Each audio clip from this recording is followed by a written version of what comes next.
You know what's fascinating about light?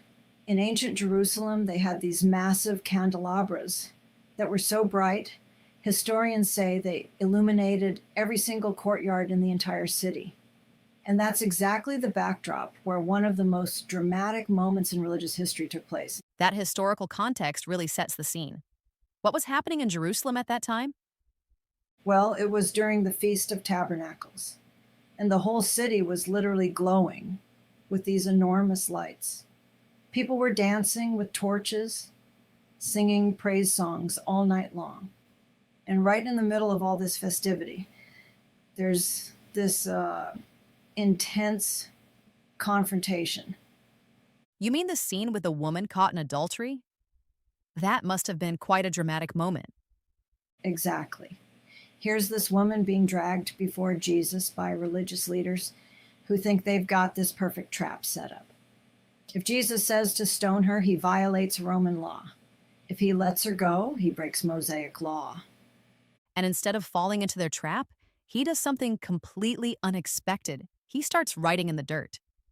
That must have created such tension in that moment. What's really fascinating is how Jesus uses this moment to expose different kinds of darkness. You've got the obvious darkness of the woman's sin, but then there's this deeper darkness of the religious leaders' hypocrisy. That's such an interesting point about exposure. He's not just exposing sin, though, is he? He's offering a way forward. Right? And here's what's really powerful. When Jesus says, "Let any one of you who is without sin be the first to throw a stone." Historical records suggest the older men left first. They had more life experience, probably more awareness of their own failings. That detail about them leaving from oldest to youngest really adds another layer to the story.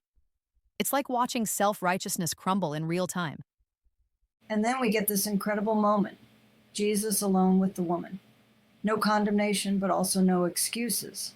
Go and sin no more. It's this perfect balance of grace and truth that sets up the whole theme of spiritual freedom. Speaking of freedom, the religious leaders' response later in the chapter is almost ironic, isn't it? Claiming they've never been slaves while literally under Roman occupation. Oh man, that's just the start of the irony. These guys who pride themselves on knowing Scripture miss the biggest revelation of all.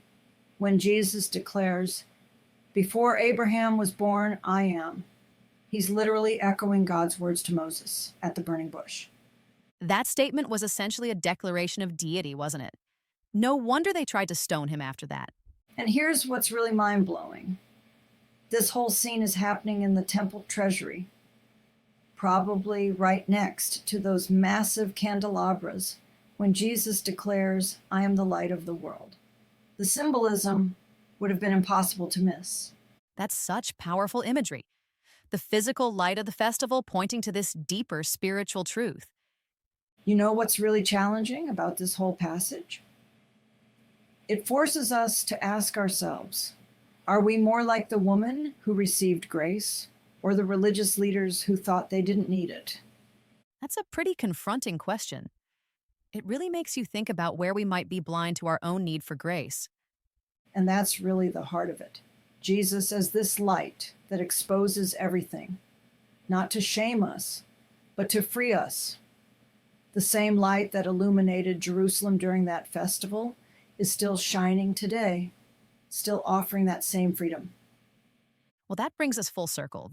From physical light to spiritual illumination, from exposure to freedom. It's quite a journey. And maybe that's the most important takeaway. The true freedom doesn't come from hiding in darkness, but from stepping into the light, even when it shows us things about ourselves we'd rather not see.